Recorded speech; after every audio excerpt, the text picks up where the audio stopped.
Okey, Assalamualaikum warahmatullahi wabarakatuh. Malam ni kita nak bawa tajuk yang hangat di pasaran. Saya sebenarnya sebelum saya nak memulakan bicara saya pada malam ni, sebenarnya saya ni kusut pemikiran saya. Kita nak mencari seorang kontraktor untuk projek yang besar, cukup besar, bernilai 322.5 bilion ringgit. Tuan-tuan, cukup besar. Kerja dia pun bukan main rumit lagi, iaitu untuk menjaga rakyat Malaysia. Dengan belanjawan sebanyak 322.5 bilion ringgit, kita nak mencari kontraktor pembekal yang boleh menyediakan perkhidmatan menjaga rakyat. Antara kriteria dia mesti bersih, cekap, amanah, macam Mahathir cakap. Antara kriterianya perlulah seorang yang berwibawa, sebuah syarikat yang mampu untuk menjalankan amanah, tanggungjawab tanpa sebarang bentuk ketirisan, dengan good governance, dengan pentadbiran yang cekap, bersih, bebas rasuah dan macam-macam kriteria yang diperlukan untuk menjaga rakyat ni, tuan-tuan. Setakat ni ada dua kontraktor yang sudah pun di shortlisted. Ada dua, tuan-tuan. Satu kontraktor UMNO, satu lagi kontraktor Bersatu. Cuma masalah saya ni, saya pening. Pening masalah apa? Sebab kontraktor daripada Bersatu ni, saudara, tidak ada kemampuan. Pernah diberi peluang untuk berkhidmat selama 22 bulan, habis dikencingnya rakyat kita ni. Perkhidmatan dia sangat teruk, janji-janji nak tunaikan semua sekali janji. Daripada 60 kerja yang kita bagi, tuan-tuan, hanya satu je yang dia tunaikan janji. Itu pun mendatangkan masalah kepada rakyat, iaitu dengan menghapuskan GST. Ada seorang lagi, saudara, kontraktor yang Bersatu ni, jentera dah lah, tak ada. Lepas tu, equipment dia macam excavator, projek besar, 322.5 bilion, tapi excavator pun tak ada. Pekerja pun ada kurang daripada 100,000 orang. Saudara, nak buat kerja yang cukup besar. Tapi ada satu lagi kontraktor saya ni. Kontraktor saya ni namanya UMNO. Kontraktor ni, tuan-tuan, engineer ramai, arkitek pun ada arkitek sendiri, pekerja pun dekat 3.7 juta orang, tuan-tuan. Ada track record yang cukup baik. Cukup baik. 61 tahun dah syarikat ni. Dia dapat tender daripada rakyat untuk menjaga rakyat ni. Jaga dengan cukup baik apa semua sekali. Tapi, tuan-tuan, disebabkan ada beberapa orang bekas kaki tangan syarikat UMNO ni yang telah keluar meninggalkan UMNO, meninggalkan syarikat ni, buat syarikat baru nama Bersatu, saudara. Habis difitnahnya syarikat lama, CEO lama pun teruk kena fitnah.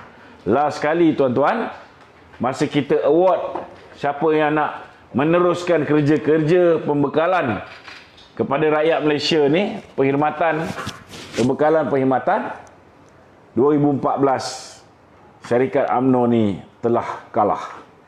Tapi, saudara, disebabkan dah 61 tahun syarikat UMNO ni, orang dah tahu dah macam mana kerja syarikat UMNO ni. Tapi bila diberi 22 bulan kepada syarikat Bersatu ni menjadi kerajaan, dah lah tak tunai janji, kerja tak siap, semua lambat dan sebagainya, banyak masalah.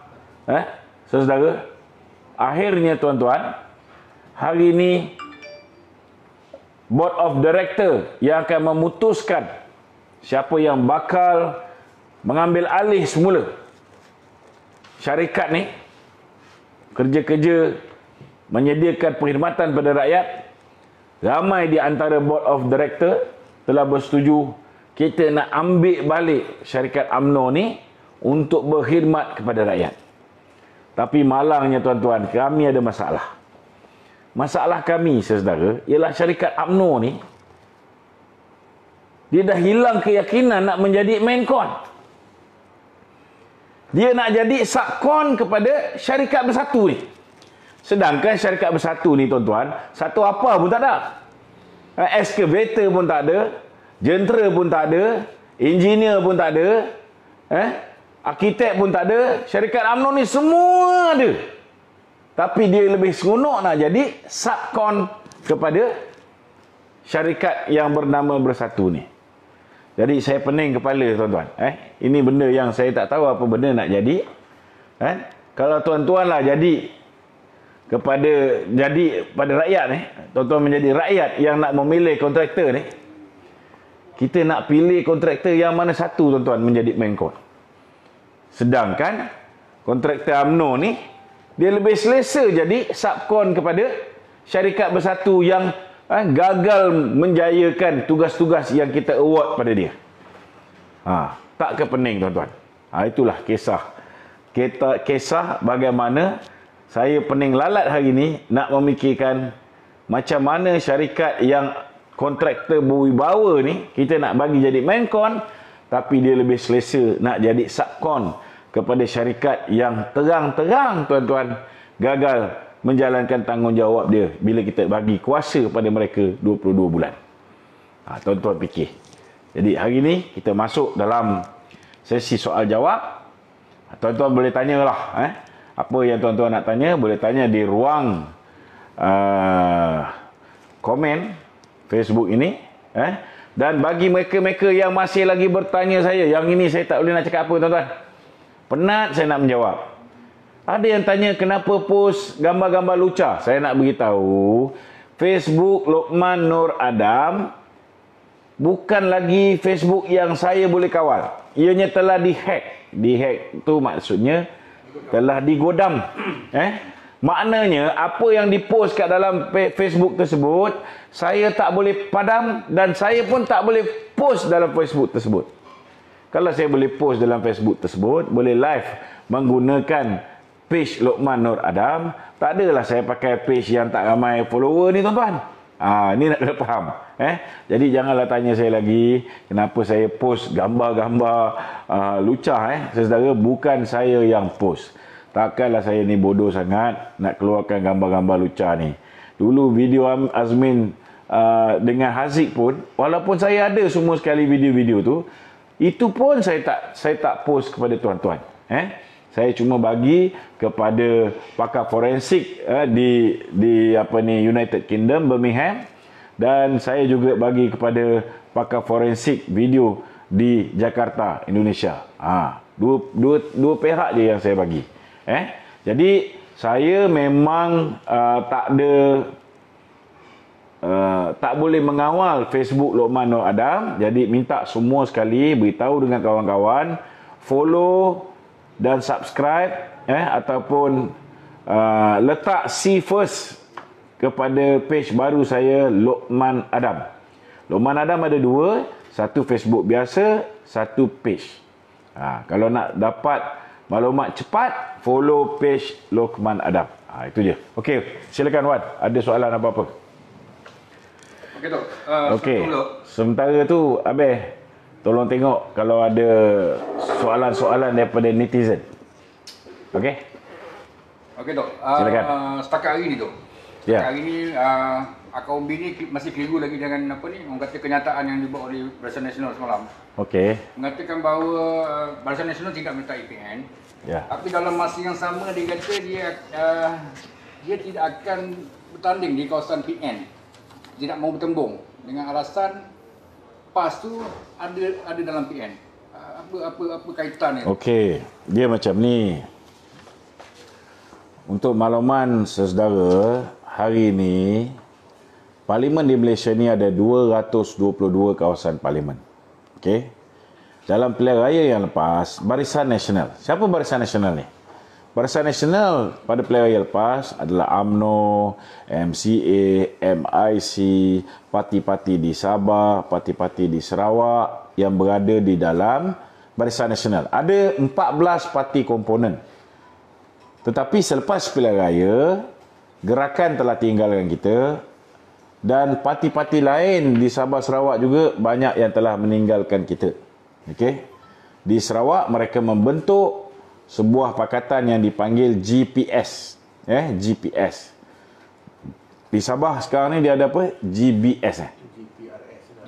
Bukan. Gabungan Bersatu Sabah. Bersatu Sabah. Okey. Jadi kena faham cuma GPS ni termasuklah bersatu, termasuklah bersatu di Sabah. Okey, untuk makluman tuan-tuan, hari ini apa yang saya difahamkan berdasarkan apa yang Datuk Seri Ismail Sabri cakap, tidak akan ada pertembungan di antara UMNO dengan Perikatan Nasional ataupun Bersatu. Maksud dia apa?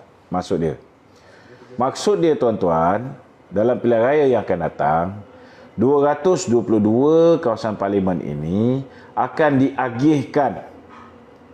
Ada yang diberi pada PAS, ada yang diberi pada Bersatu, dan ada yang diberikan kepada Barisan Nasional.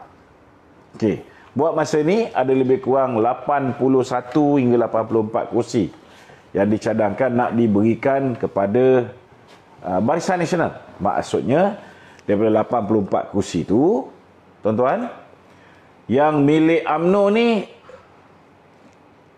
sekitar 52 hingga 54 maksimum. Itu pun belum secure lagi. Belum secure lagi. Dalam erti kata lain, kalau waktu UMNO paling parah dalam sejarah pun 2018, pilihan raya umum yang ke-14, UMNO masih memenangi 54 kursi dan BN memenangi 79 kursi. Itu ketika UMNO difitnah, UMNO dihina, diperkatakan macam-macam.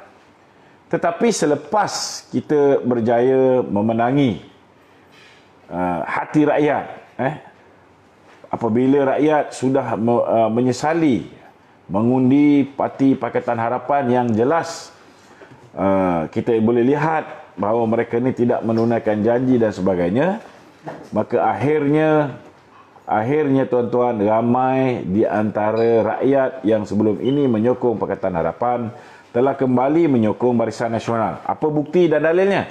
Buktinya kita memenangi lebih kurang 7 pilihan raya dan keputusan kita jauh lebih baik berbanding dengan pilihan raya umum 2018. Okey. Dalam erti kata lain, kalau UMNO bertanding semula daripada 222 kawasan parlimen yang BN bertanding, kalau UMNO bertanding kursi lama, UMNO perlu bertanding 122 kursi. Okey? Tapi disebabkan kita dah tanda tangan kerjasama dengan PAS, sudah pasti 18 kursi yang PAS menang, kita tak boleh kacau, tuan-tuan. Dan kemungkinan besar di Selangor, di Johor, di tempat-tempat yang PAS tak cukup dia punya pengaruh ni, kita akan bagi kursi untuk wakil PAS bertanding untuk menampakkan kita ada satu pakatan kerjasama UMNO PAS yang kuat. So mungkin 30 kursi akan diberikan kepada PAS. Jadi daripada 122 dah bagi 30, tinggal berapa? 92. Okey. Kalau daripada 92 ini, dulu PPBM bertanding 55 kursi dan dia hanya menang 13 kursi. Sekarang ni mereka minta 60 kursi. Takkanlah kita nak bagi 60 kursi kepada PPBM. Baki tinggal 30 je dekat UMNO, 32. Betul tak? Jadi ada kemungkinan besar kita takkan bagi banyak tu. Tetapi disebabkan Presiden PPBM itu adalah Perdana Menteri Malaysia, kan?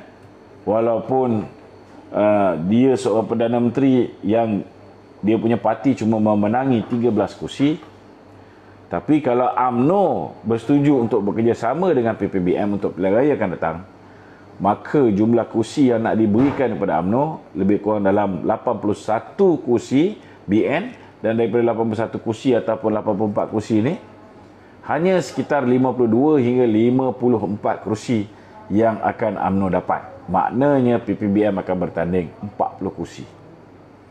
Dalam erti kata lain, prestasi BN akan lebih teruk berbanding dengan PRU yang ke-14 tahun 2018 sudah. Ini ramai orang tak boleh faham ni. Saya rasa saya dah berulang benda ni banyak kali, dan saya dah beritahu. Ada setengah-setengah yang kata kita ni nak Melayu bersatu. Saya nak beritahu, tak ada masalah nak Melayu bersatu, tetapi persoalan dia, kalau kursi UMNO diberikan kepada Bersatu, yang kita tahu bahawa Muhyiddin ni dihantar oleh Tun Dr. Mahathir untuk memecah belahkan UMNO dengan PAS. Dihantar untuk mengaut kuota kita. Dia nak menang menggunakan sokongan UMNO dan BN itu bersama dengan PAS. Jadi kalau kita bagi ni tuan-tuan, dulu dia ada 13 kursi pun, walaupun 6 orang je yang menyokong Muhyiddin, dia nak Perdana Menteri, kita terpaksa bagi. Tapi kalau hari ini tuan-tuan, kalau dia berjaya menang 40 kursi, macam mana kita nak tolak daripada beri kepada Bersatu? Maknanya, kalaulah mereka menang, UMNO pun menang, PAS pun menang, walaupun jumlah kursi UMNO tu lebih 52, Perdana Menteri tetap Muhyiddin Yassin. Dan kalau kita tak bagi dia orang jawatan Perdana Menteri, dia akan bawa lagi 40 kursi ni menyokong Pakatan Harapan, dan mereka boleh membentuk kerajaan dengan 140 kursi.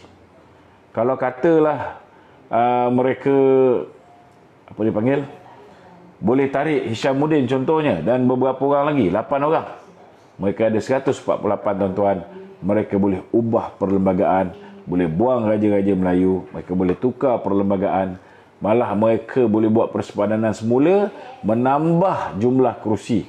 Mereka target 30 kursi sesedara di kawasan-kawasan DAP. Macam Bukit Bintang sekarang ni ada ramai penduduk, padat penduduk, tetapi ada seorang saja ahli parlimen. Mereka akan jadikan 3. Seputih pun sama, penduduk padat 100,000 lebih, maka mereka akan tambah jadi 3. So ada lebih kurang 30 kursi tambahan. Cuba bayangkan kalau dah 42 kursi bagi kat DAP pun kita tak boleh kawal. Cuba bayangkan kalau tambah lagi 30 kursi, apa akan jadi kepada kerajaan kita? Apa akan jadi pada rakyat kita? Tuan-tuan, keadaan akan berubah menjadi lebih parah, dan ketika itu tak ada siapa yang boleh menyelamatkan kita lagi. Kalau ketika itu baru nak UMNO berjuang secara bersendirian bersama dengan rakan-rakan BN tanpa PPBM, dah terlambat. Dah tak boleh buat apa. Itu je. Okey tu, adakah persetujuan tu, perkampungan tu secara orang kata secara bertulis ke ataupun masih lagi verbal? Itu kena tanya dengan Datuk Seri Semaia Sabri ataupun Presiden UMNO. Okey. So Datuk kalau tengok dari segi orang netizen dalam Facebook, media sosial, ramai yang tak setuju tu. Jadi boleh jadi tak bila pilihan raya tu berlaku besok ada yang bakal? Okey, dia macam ni. Memang ramai tidak akan bersetuju. Dan kalau tanya dengan orang UMNO, nak tak dia orang ni jadi jentera kepada pemimpin-pemimpin Bersatu yang selama hari ini menghina kita, berdendam dengan kita, membuli kita, melakukan pelbagai perkara kepada kita. Nak tak kita jadi jentera untuk mereka? Pasti tidak. Jadi di situ saja akan menyebabkan berlakunya perpecahan. Apatah lagi kalau di saat-saat akhir, bila kita berhadapan dengan pilihan raya, tiba-tiba ketua-ketua bahagian UMNO yang hari ini sudah berjuang lebih kurang 3 tahun untuk mengukuhkan balik UMNO, tiba-tiba di saat akhir, disebabkan mungkin mereka ni kelompok tertentu yang tidak favor dengan kepimpinan UMNO sekarang, tiba-tiba mereka digugurkan jadi calon pilihan raya. Apa akan jadi? Maka ketua-ketua bahagian ni ataupun kepimpinan UMNO bahagian akan sabotaj pula calon-calon yang diletakkan. Ini akan jadi lagi satu masalah. Dan ada kemungkinan besar mereka-mereka tak dapat dicalon ni Tahulah Bersatu bukannya ada ramai pun calon, betul tak? Ya. So mungkin akan dipelawa untuk menjadi calon kepada Bersatu. Kan? Ya. Maka akan berlakulah keadaan yang lebih parah. Ini belum lagi kalau kita akhirnya membuat keputusan kawasan-kawasan yang Bersatu bertanding, kita letak calon kita. Kita letak calon bebas atau kita pinjamlah lambang mana-mana parti, kita bertanding atas lambang tersebut. Ini juga akan mengundang perpecahan juga. Itu sebabnya kita pun masih berkira-kira melihat apakah solusi yang terbaik bagi memastikan kursi-kursi yang akhirnya tergadai dekat Bersatu ni dapat kita selamatkan. Jadi lepas pilihan raya, mereka-mereka yang menang atas tiket bebas ke atau atas platform apa pun, kan, mereka ni dapat kita serapkan balik kepada UMNO dan Barisan Nasional. Ya. Tapi kita tengok tu kalau benda ni betul berlaku kan tu. Ya. Saya rasa masa hari pengundian tu besok ataupun hari pilihan raya tu besok. Ya. Mungkin ada kelang kabut lah, terlalu banyak calon bebas dan apa. Adakah Datuk rasa Itu pasti akan berlaku. Adakah Datuk rasa SPR perlu buat sesuatu? Tak boleh. Sebab ni sebuah negara demokratik. Apabila incumbent ataupun BN yang merupakan parti yang mendapat mandat rakyat sebelum ni, apabila mereka ini mengambil keputusan hanya untuk bertanding 1/3 ataupun separuh daripada jumlah yang sepatutnya dia bertanding, maka akan wujud ramai individu yang merasakan diri mereka mempunyai peluang untuk menang. Jadi macam sabarlah. Bila BN akhirnya daripada 73 kursi, BN mengambil keputusan nak bertanding hanya 42 kursi. Maka kursi-kursi yang lain ini, bila mereka melihat bahawa parti lain selain daripada BN ini mempunyai peluang 50-50 je nak menang, maka mereka membuat satu line up, mereka masuk bertanding. Ada pula yang menjadi calon bebas. Sampai satu tempat tu sampai 11 orang calon pun ada. So benda ni tak boleh dikawal. Jadi kalaulah ada kepimpinan kita yang mengatakan bahawa kita perlu bekerjasama dengan Bersatu untuk mengelakkan pertandingan 3 penjuru. Maknanya dia nak lawan satu dengan PH. Bagi saya tak cerdik lah. Kalau tak ada track record, bolehlah buat cerita karut macam ni. Sekarang ni Sabah ni terang lagi bersuluh. Dah sampai 11 penjuru, 6 penjuru, apa barangnya? Betul tak? Takkan tak boleh nampak lagi. Berapa kali kita nak sekolahkan dia orang ni? Mungkin SPR boleh kenakan deposit tinggi sikit supaya tak boleh. Tak boleh. Kau nak meniagakan jawatan ni ke? Tak boleh. Okey, Datuk. Ini kerja nak bagi kerja untuk menjaga rakyat. Kan? Bukan tender terbuka macam aku sebut tadi. Okey. Okey, Datuk. Satu lagi tu. Sebenarnya keputusan parti ni sangat penting bila kita nak menghadapi PRU tu. Ya. Tidakkah UMNO sendiri sepatutnya ada syarat khas untuk orang kata dapat satu keputusan yang sepatutnya lah. Maksudnya ambil satu kata putus yang Dia tegas. macam ni, memang setiap kali ada isu besar, MT UMNO akan bermesyuarat. Kan? Masing-masing akan bagi pandangan masing-masing.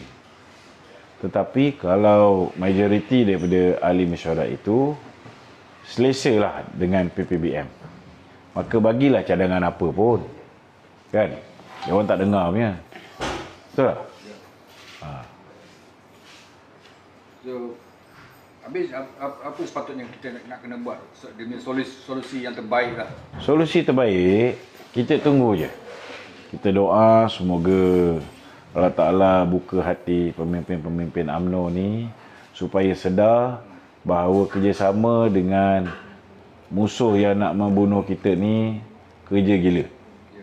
Kerja gila dan boleh dianggap sebagai we are committing suicide. Kita nak bunuh diri ke? Nak bantu musuh yang nak bunuh kita ni untuk kekal berkuasa. Kita doa je. Tapi kalau doa tak jalan, dekat-dekat pilihan raya, kita tengok dia orang betul-betul bagi kursi. Sekarang ni kita boleh cakap apa-apa lagi. Manalah tahu dia orang kata, oh, kita akan agih kursi secara saksama bersama dengan PAS dengan PPBM. Supaya kita tidak bertembung di antara satu sama lain. Supaya peluang tu mudah, peluang menang tu mudah. Tapi bila bubar parlimen je, dia bawa UMNO ikut jalan dia sendiri bersama BN. Kalau benda macam itu berlaku, kita sokong lah. Kan? Jangan kita balon pula time tu. Betul tak? Betul. Tapi kalau dia betul-betul bawa UMNO ke gaung, maka kita menjadi tanggungjawab kita. Bila pemimpin gagal untuk menjalankan tugas dan tanggungjawab dia, menjaga kepentingan UMNO, menjaga kepentingan parti, maka kita ambil alih lah kerja tu. Kan? Kita jadi subkon kepada UMNO. Ya. Sebab UMNO tak nak jadi penkon, dia asyik nak jadi subkon je kepada Bersatu. Tak apalah, kita jadi subkon kepada UMNO pun tak apa, tak ada masalah. Okey tu. Berbalik pada bajet Ya. Okey. Semua orang sedia maklum sejumlah 322.5 bilion akan dikeluarkan untuk membiayai bajet ni. Ya. Kat mana duit yang nak dapat ni dan nak biayai bajet yang terbesar ni dalam sejarah Malaysia ni? Duit korang lah, duit KWS.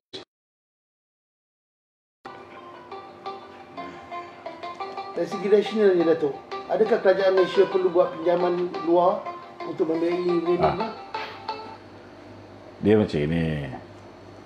Bajet ni berbanding dengan belanjawan tahun 2020. Tak jauh beza. Tak jauh beza. Cuma perbezaan dia 2020 tu kita anticipate pendapatan kita sekian, kan? Maknanya kita menjangkakan pendapatan kita katalah 300 bilion.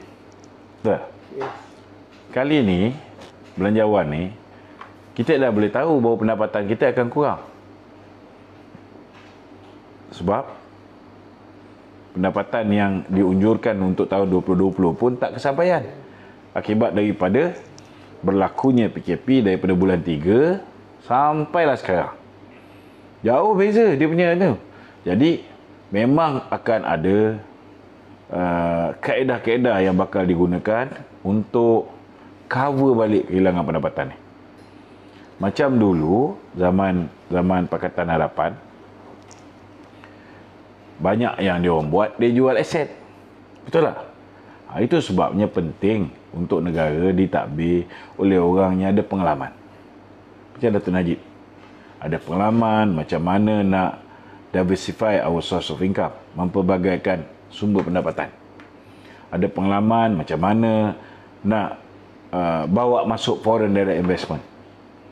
Sebab kalau kita harap dengan pendapatan dalaman saja, ianya tidak akan banyak membantu.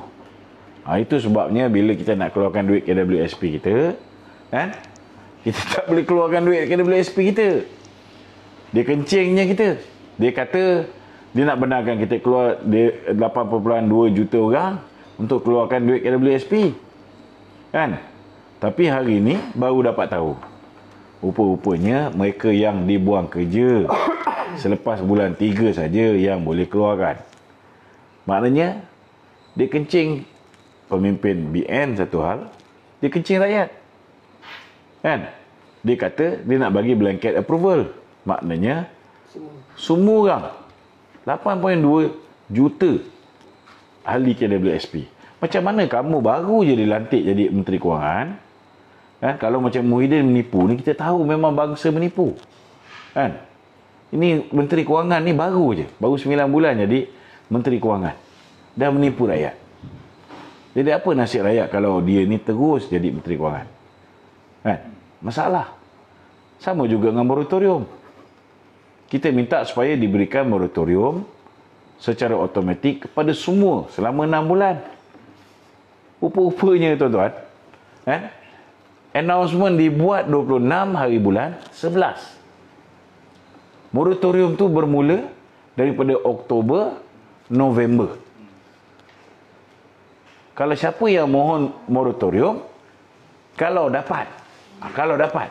Sebab nak kena tunjukkan bukti, pendapatan dia betul-betul terjejas, dia betul-betul hilang kerja, dia betul-betul diwajibkan untuk bercuti, kan? Pendapatan tak sempurna macam dulu.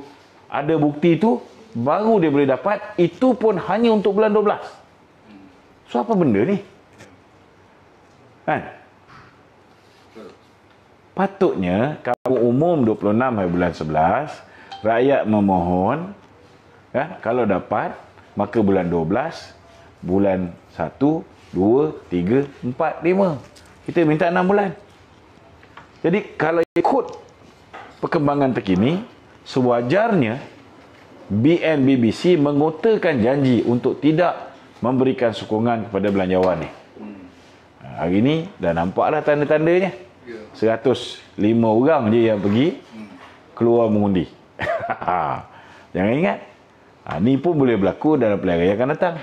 Kalau orang dah menyampah sangat dengan Pakatan Harapan, orang pun dah menyampah dengan Muhyiddin, dan orang menyampah kerana UMNO masih lagi nak jadi subkon kepada parti Muhyiddin ni. Maka akhirnya, apa akan berlaku? Mereka tak keluar mengundi. Bila dia tak keluar mengundi, siapa yang rugi? UMNO juga yang rugi. Yang ni kena ingat. Kalau orang UMNO tak keluar mengundi, yang rugi bukan orang lain.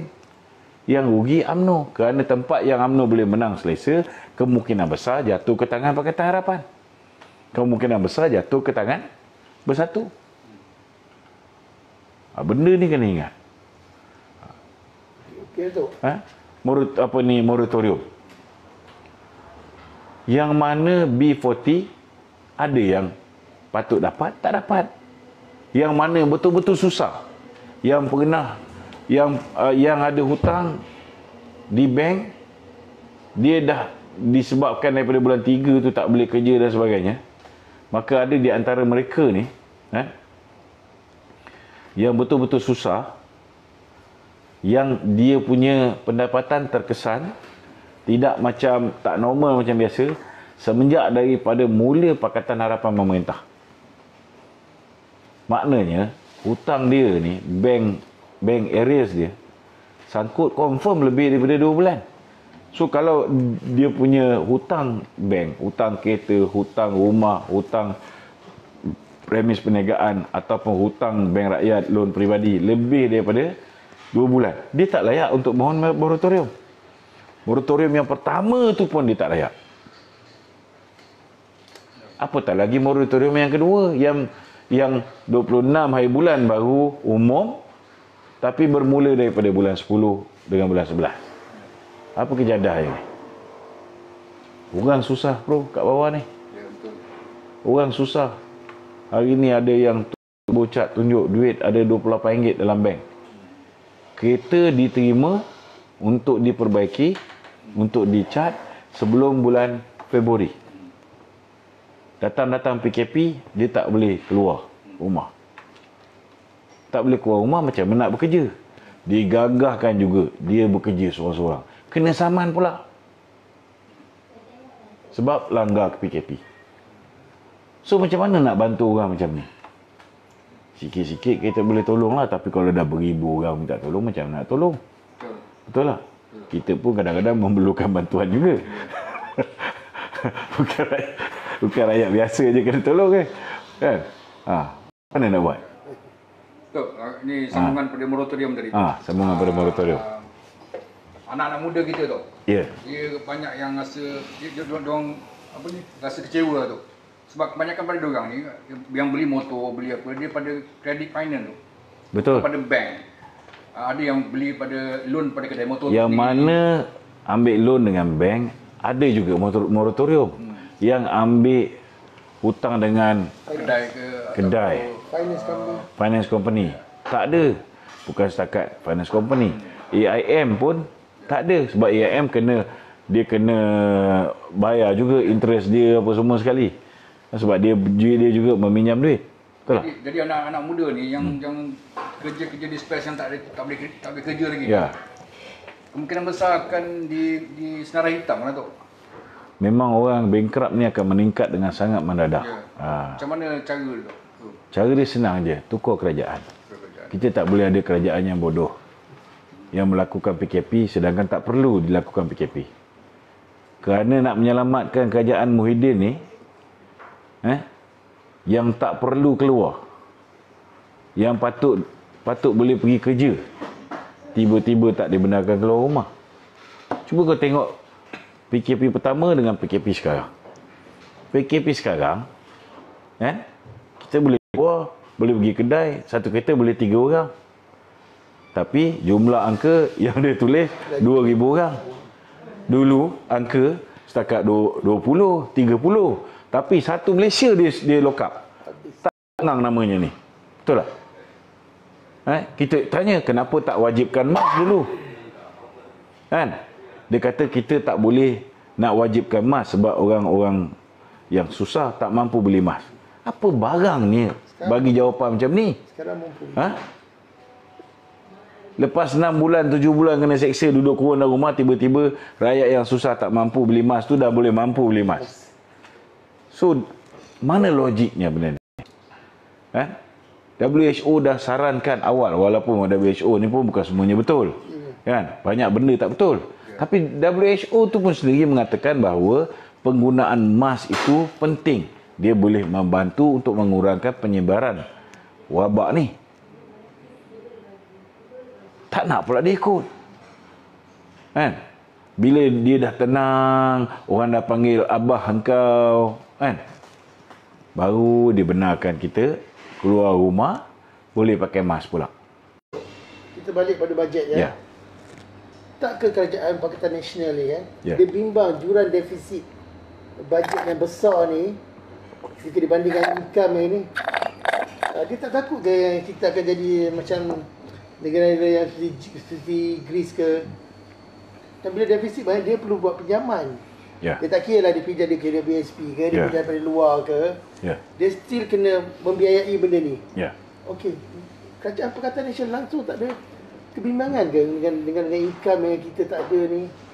Dengan sos. Kira kita dah tutup border kita. Dia macam mana pun, pertama sekali kita kena betulkan kegilaan kerajaan hari ni. Yang menutup sempadan tak tentu pasal. Sedangkan benda ni, benda yang wajib kita buat, mewajibkan mask, lambat dia ambil tindakan. Kalau kita tengok Korea, kenapa mereka boleh keluar daripada masalah ni lebih cepat? Sedangkan kawasan negara mereka ni sejuk, cukup selesa untuk COVID itu membiak. Kita ni, kalau COVID tu ada dekat mana-mana, kawasan di luar bangunan, bila suhu ni melebihi daripada 26 darjah Celsius, COVID mati. Betul tak?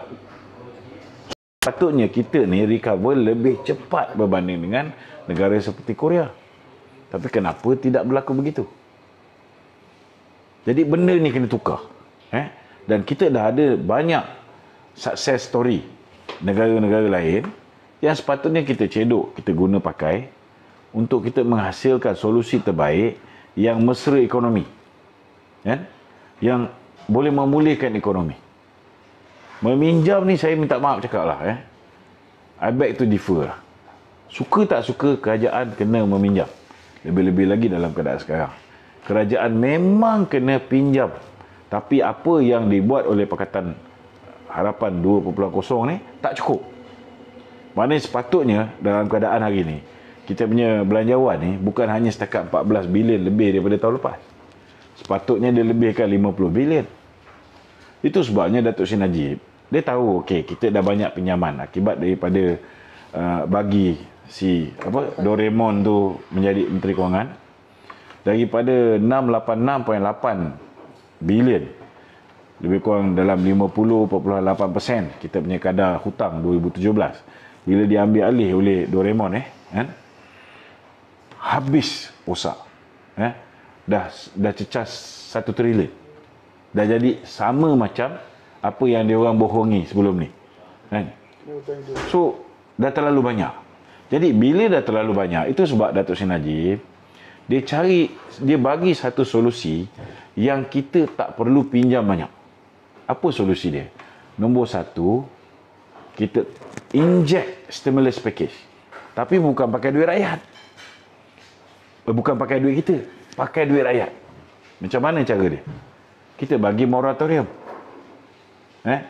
Moratorium ni lebih kurang 6.34 bilion dalam tempoh 6 bulan yang pertama. So kalau sekali lagi diberikan moratorium, kita ada extra cash 6.34 bilion. Itu dah boleh digunakan untuk berbelanja. Okey. Kemudian kita berizinkan supaya pencarum mengeluarkan duit daripada akaun satu. Katalah 20 bilion. Katalah 20 bilion yang dibenarkan. Itu sama macam 3 kali bagi BRIM tahun 2016 dan 2017. 3 kali BRIM. Kalau katalah kita bagi 40, kalau kita bagi 40 bilion, maka itu dah 6 kali. Campur lagi 6 ni, maknanya dah 7 kali. Campur 6, 3, 4 daripada moratorium. Itu pun dah satu pakej rancangan ekonomi untuk menganjakkan kita punya pertumbuhan ekonomi. Takkan benda ni pun Muhyiddin tak faham. Jadi apa masalah yang dia takut sangat kalau pencarum keluarkan duit daripada KWSP? Hari ni kawan-kawan kita yang mohon KWSP, dia orang kata bulan 12 baru boleh mohon. 15 bulan 12. 15 hari bulan 12. Kalau 15 hari bulan 12 baru boleh mohon, sebulan. Bulan 1 orang dah mampus tu baru kau nak bagi bantuan, apa kejadah? Hari ni masalahnya Muhyiddin ni. Dia tak sedar bahawa hari ni rakyat berada dalam keadaan yang sangat kritikal. Kau boleh main golf lagi, mungkin tak terasa. Kan? Tapi orang kat padang golf ni, nak beritahu, orang kat padang golf tu pun ramai sedar bahawa rakyat dekat bawah ni dah sengsara. Sebab apa? Sebab bila rakyat kesusahan, dia cari orang yang ada duit. Orang yang ada duit ni rata-rata golfer, bro. Betul tak? Jadi sepatutnya sebagai Perdana Menteri yang mengharamkan segala jenis sukan, kecuali sukan golf, dia menjadi orang yang paling faham apa yang berlaku kat bawah ni. Sebab dia bergaul dengan golongan ini, golfer-golfer ni. Dan golfer-golfer ni banyak beritahu mereka. Betul tak betul? Ini benda yang mungkin tak tahulah kalau dia pergi padang golf dia main lain kan. Tak cakap apa lah kan.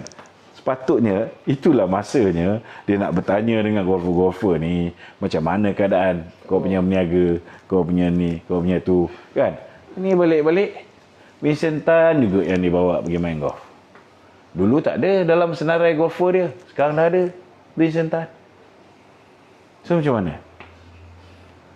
Semakin hari semakin jauh dengan denyut nadi rakyat. Okey, ada soalan lain? Cukup? Cukup, Dato'. Okey, cukup. Okey, itu saja yang nak kita sampaikan pada hari ini. Assalamualaikum warahmatullahi wabarakatuh.